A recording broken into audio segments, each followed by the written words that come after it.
sejahtera buat Bapak Ibu Saudara sekalian dimanapun Anda berada saat ini.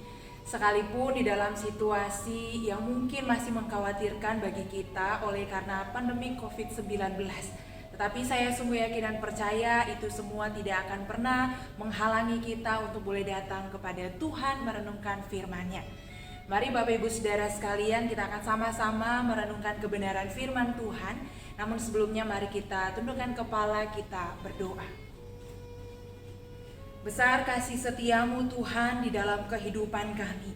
Karena kami sungguh boleh menyaksikan bagaimana kekuatan, pertolongan yang Tuhan anugerahkan untuk setiap kami. Sehingga hari ini kami boleh diberikan kekuatan, juga kesempatan di hari yang baru untuk merenungkan kebenaran firman-Mu. Kami sungguh menyadari bahwa kami tidak dapat hidup berjalan dengan kekuatan kami sendiri. Oleh sebab itu, biarlah firman-Mu boleh terus memimpin dan menuntun kami, untuk kami boleh hidup di dalam kehendak Tuhan. Di dalam nama Tuhan Yesus kami sudah berdoa. Amin. Bapak Ibu Saudara sekalian, hari ini kita akan sama-sama merenungkan bagian kebenaran firman Tuhan dari Filipi pasal yang kedua ayat 19 sampai ayatnya yang ke-30. Filipi pasal yang kedua ayat yang ke-19 sampai ayatnya yang ke-30. Namun kita tidak perlu membacakan bagian ini, Bapak Ibu Saudara dapat membacanya sendiri di rumah. Bapak Ibu Saudara sekalian, setiap manusia pasti menginginkan perlakuan yang baik dari orang lain. Sehingga tidak heran bahwa keinginan hati manusia untuk diperlakukan baik oleh orang lain membawa sebuah semangat untuk harus diutamakan.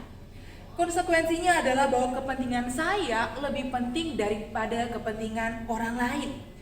Dan kemudian ironisnya, seringkali manusia itu menjadi cenderung tidak peduli dengan apa yang dialami oleh sesamanya. Karena yang ada di dalam pikirannya adalah tentang saya, dan saya. Nah Bapak Ibu Saudara sekalian, orang yang seperti ini sering sekali kita temukan di dalam kehidupan kita sehari-hari. Baik itu di dalam lingkup keluarga, pekerjaan, atau bahkan di dalam pelayanan kita. Bapak Ibu Saudara, memang tidak mudah untuk dapat peduli kepada sesama jika tanpa sebuah pengorbanan. Sebuah tindakan kepedulian tentunya harus dibarengi dengan sebuah pengorbanan. Apakah itu pengorbanan waktu, tenaga, materi kita, atau bahkan mungkin berkorban perasaan. Apalagi jika kita berbicara tentang sebuah pengorbanan saat kita melayani Tuhan. Melayani Tuhan berarti juga mewujud nyatakannya di dalam pelayanan kita kepada sesama kita sebagai satu anggota tubuh Kristus. Sama halnya mengasihi Tuhan berarti juga kita mewujud nyatakan kasih kita itu kepada sesama kita sebagai satu anggota tubuh Kristus. Nah Bapak Ibu Saudara sekalian, inilah yang ditunjukkan oleh para pelayan Tuhan, baik itu Paulus, Timotius, dan juga Epafroditus di dalam bagian Filipi pasal 2 ayat 19 sampai 30 ini. Bapak Ibu Saudara, kalau kita memperhatikan sebelumnya di dalam ayat yang pertama sampai ayat yang ke-10, di sana Paulus menuliskan supaya jemaat di Filipi dalam kehidupan mereka dapat hidup sehati sepikir dan tidak mencari kepentingan diri sendiri, tetapi sebaliknya rendah hati dan mementingkan dan mempedulikan sesama mereka. Bahkan menganggap yang lain itu lebih utama daripada dirinya sendiri. Nah Bapak Ibu Saudara sekalian, nasihat dari Paulus ini kemudian juga ditunjukkannya. Bahkan saat Paulus harus berada di dalam penjara. Dan ketika dia menuliskan surat ini kepada jemaat di Filipi. Dan di sana juga kita bisa melihat bagaimana Timotius dan juga Epafroditus. Yang pertama Bapak Ibu Saudara sekalian, kita melihat bagaimana sikap yang ditunjukkan oleh Paulus ketika dia bahkan mengorbankan kepentingan dirinya sendiri untuk jemaat di Filipi. Bapak Ibu Saudara, memang tidak mudah untuk mementingkan atau peduli kepada orang lain. Tetapi justru hal ini berbeda dengan apa yang dilakukan oleh Paulus. Di sana dikatakan Bapak Ibu Saudara bahwa Paulus berniat untuk mengirimkan kembali Timotius pada jemaat Filipi. Bapak Ibu Saudara, kalau kita perhatikan, sekalipun Timotius dikirim kepada jemaat Filipi sekalipun Timotius dikirim jemaat Filipi kepada Paulus untuk memperhatikan Paulus, tetapi Paulus tahu bahwa jemaat di Filipi lebih membutuhkan kehadiran Timotius. Dan yang menariknya di dalam ayat yang ke-19, di sana Paulus mengatakan demikian. Tetapi dalam Tuhan Yesus, kuharap segera mengirimkan Timotius kepadamu. Bapak Ibu Saudara, kalau kita perhatikan, kalau kita melihat tentang sosok dari Timotius ini, Timotius ini adalah orang yang sebenarnya tepat bagi Paulus. Bahkan Timotius juga adalah rekan sepelayanan dari Paulus. Dan kita juga melihat di sana bagaimana kesetiaan dan pelayanan Timotius bersama dengan Paulus itu sudah sangat teruji.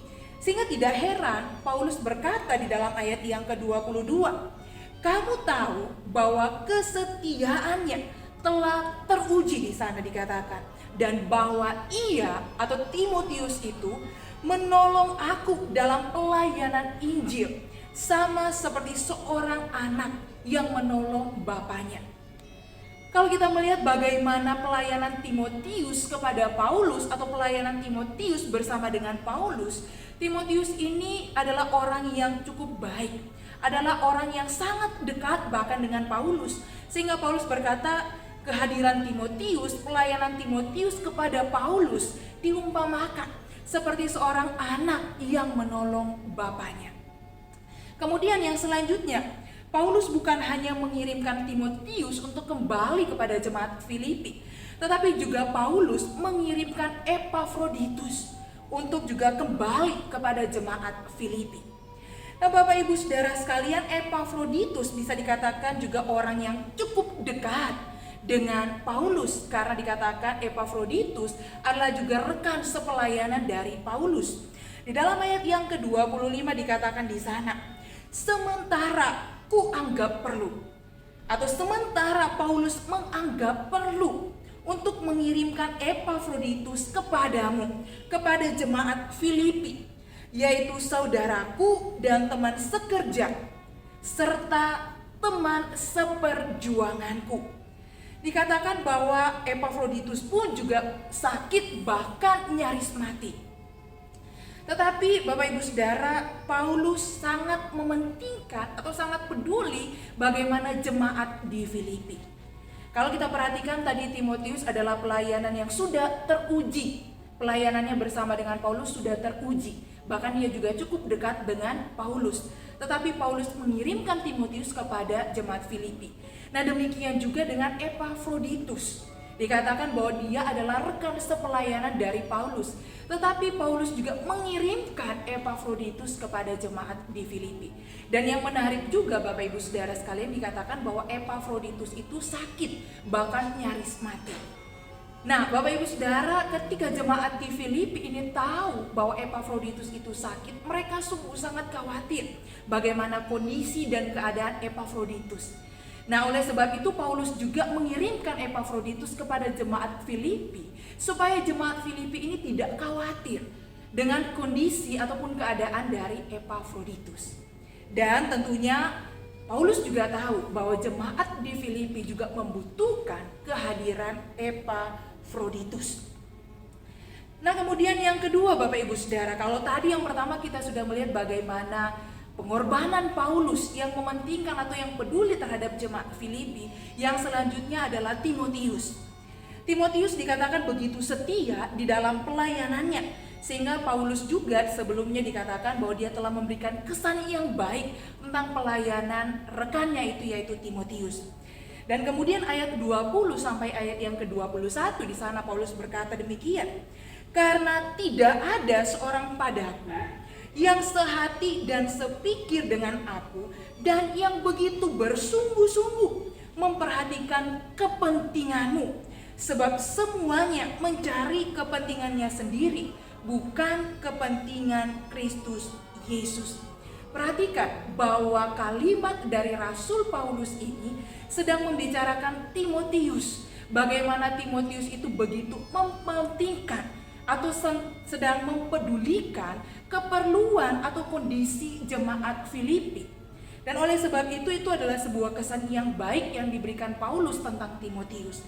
Tetapi Bapak Ibu Saudara, kalau kita perhatikan pun juga, disinilah kita melihat bagaimana Timotius itu tidak mementingkan kepentingan dirinya sendiri. Dikatakan, tetapi justru dia sangat memperhatikan, mempedulikan, bahkan memikirkan bagaimana kehidupan dari jemaat di Filipi. Dia menunjukkan sebuah sikap yang berbeda. Sementara yang lain sedang mementingkan kepentingan diri sendiri, tetapi berbeda dengan Timotius. Kemudian yang ketiga Bapak Ibu Saudara, yaitu Epafroditus. Dalam pelayanannya Bapak Ibu Saudara, Epafroditus dikatakan ia nyaris mati. Dalam ayat yang ke-30 dikatakan, sebab oleh karena pekerjaan Kristus ia nyaris mati, dan ia mempertaruhkan jiwanya untuk memenuhi apa yang masih kurang dalam pelayananmu kepadaku. Jadi Bapak Ibu Saudara, Epafroditus ini dikirim jemaat Filipi sebenarnya untuk memperhatikan Paulus ketika ia berada di dalam penjara. Tetapi kemudian Paulus memikirkan bahwa lebih baik Epafroditus ini dikembalikan kepada jemaat Filipi supaya jemaat di Filipi tidak merasa khawatir dengan kondisi Epafroditus. Dan di sisi yang lain Bapak Ibu Saudara sekalian, dikatakan di dalam pelayanan Epafroditus ketika dia melayani Kristus, dikatakan dia bahkan nyaris mati, tetapi dia tahu bagaimana harusnya dia melakukan pelayanannya itu. Dia berkorban bahkan nyawanya sekalipun karena dia tahu dia melayani Tuhan. Nah Bapak Ibu Saudara sekalian, melayani Tuhan memang bukanlah hal yang mudah. Karena melayani Tuhan berarti siap mengorbankan apa yang kita miliki. Apakah itu waktu kita, tenaga kita, materi kita, bahkan keluarga kita sekalipun, untuk kita melayani sesama anggota tubuh Kristus. Dari ketiga para pelayan Tuhan ini, baik Paulus, Timotius, dan Epafroditus, kita melihat bagaimana sebuah pelayanan yang mereka dedikasikan kepada Kristus. Dan pelayanan mereka itu mereka wujud nyatakan ketika mereka melayani sesama mereka, bahkan mengorbankan apa yang mereka miliki, bukan untuk kepentingan mereka, tetapi untuk kepentingan sesama anggota tubuh Kristus. Nah Bapak Ibu Saudara sekalian, itulah sebabnya melayani itu bukan berbicara tentang diri kita sendiri, tetapi sesungguhnya pelayanan itu atau di dalam melayani itu berarti kita memberi arti bagi orang lain. Sehingga ketika kita melayani, bukan lagi melayani saya atau diri saya. Dan yang menjadi utama bukan lagi tentang saya, tetapi orang lain. Bapak Ibu Saudara, pelayanan sejatinya bukan untuk kepentingan diri dan bukan untuk keuntungan diri sendiri, tetapi kemuliaan Kristus itu dinyatakan melalui pelayanan yang kita lakukan bagi sesama anggota tubuh Kristus. Amin. Mari kita berdoa. Terima kasih untuk kebenaran firman-Mu ya Tuhan, yang kembali lagi boleh meneguhkan setiap kami di tengah-tengah situasi, kondisi yang mungkin menakutkan, mengkhawatirkan bagi kami, untuk kami boleh melayani Tuhan. Tetapi firman-Mu mengajarkan kepada kami harga dari sebuah pelayanan, bahkan di dalam kondisi yang sulit sekalipun, bahkan ketika kami harus mempedulikan diri kami, tetapi justru di saat itulah adalah waktu, adalah cara yang terbaik bagi kami untuk kami melayani orang lain, bukan tentang diri kami, tetapi tentang bagaimana kehadiran kami memberi arti bagi orang lain, tetapi teristimewa juga pelayanan kami supaya Kristus dimuliakan. Terima kasih Tuhan, di dalam nama Tuhan Yesus kami berdoa. Amin. Selamat beraktivitas, Tuhan Yesus memberkati.